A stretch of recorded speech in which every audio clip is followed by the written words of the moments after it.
Сүйіктүү пайгамбарыбыз Мухаммед саллаллаху алейхи вассалам Кутман сахабаларынан Абу Зар Гифари күндөрдүн биринде пайгамбарыбыздын айланасында өмүрүнү илимге арнаган, илим жолунда өмүрүн өткөргөн Ахлу Суффага келет.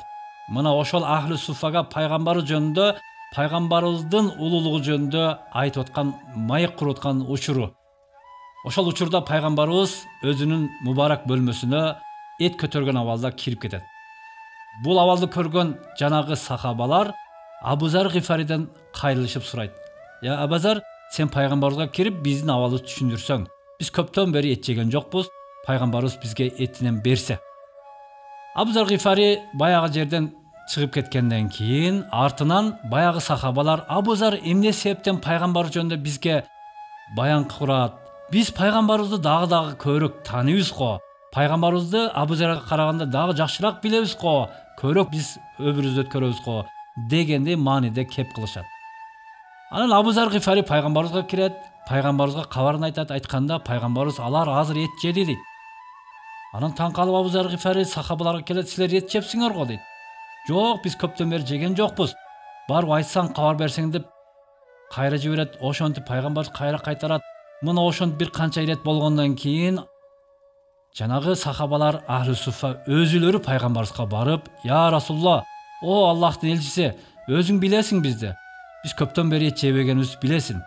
Сен качан эт берсең, качан тамак берсең, ошону биз жейбиз, башка мезгилде биз мындайча айтканда сен кабарың бар го" деп пайгамбарыбыздан эт сураганда, пайгамбарыбыз эмне дейт? "Силер азыр бир тууганыңардын этини жедиңер. Кана түкүргүлөчү" дегенде, ар биринин түкүрүгү кан болуп чыгат. Мындайча айтканда, силер бир тууганыңардын артынан гыйбат кылдыңар, артынан ушак кылдыңар дейт. Көрсө, Хожура сүрөсүнүн 10 аятында Аллах Таалам "Аюхиббу ахадукум ан я'кула лахма ахихи майтан факарихтумуху". Мына ошол аяттын маанисинде бир мусулмандын артынан гыйбат кылуу ошол мусулмандын этини жегенге барабар көрсөтөт Куран. Демек, урматтуу мусулман бир тууган, бир инсандын артынан сөз кылуу, аны жаман көргөн нерсесини тилге алууңуз, бул гыйбат ушак болуп эсептелет. Күнөөсү кечирилбей турган, бир гана ошол ээси кечирдим демейинче күнөөсү кечирилбей турган күнөөлөрдүн бирөөсү бул гыйбат. Бир окуя менен жыйынтыктайм. Сиз кутурган карышкырды көрдүңүзбү? Мына ошол кутурган карышкыр бир корого кирген болсо, бир койду жеп чыккан болсо, ошол курсагы карды тоет. Бирок кутурган карышкыр андай кылбайт.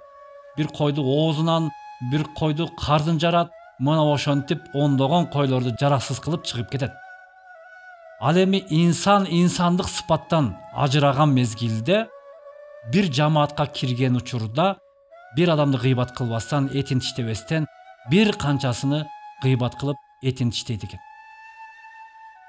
Абдулла ибн Мубарак деген улуу зат өзүнүн чөйрөсүндөгү талабаларына сабак өтүп атып, ушул гыйбат жөнүндө айтып атып, мынтип жыйынтыктаган экен. Силер өзүңөрдү төрө өстүргөн ата-энеңерди, апаңарды жакшы көрөсүңөрбү десе, албетте жакшы көрөбүз. Анда апаңардын артынан гыйбат кылгыла дейт. Ошондо баары таң калат. Эмнеге биз апабызды гыйбат кылабыз? Эмнеге? Десе, Абдулла ибн Мубарак, анткени силер башка бирөөнүн артынан гыйбат кылып, ал адамдын күнөөсүн мойнуңарга жүктөп алып атасыңар. Өзүңөрдүн соопторуңарды ошол адамга берип атасыңар. Эгерде бирөөнүн күнөөсүн кечирүүсүн кааласаңар, ал силердин апаңар дейт. Демек, эч ким өзүнүн апасынын артынан гыйбат кылбаса, анда эч кимдер гыйбат кылбагыла деген маанини ошол менен жыйынтыктайт.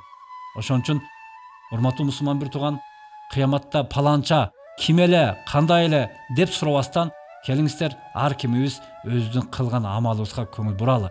Эртең ушул бизге берген аманатты Кудай Таалам сураган мезгилде кантип жооп берем? Мына ошол менен алектенели, урматтуу бир туугандар. Ассаламу алейкум ва рахматуллахи ва баракатуху.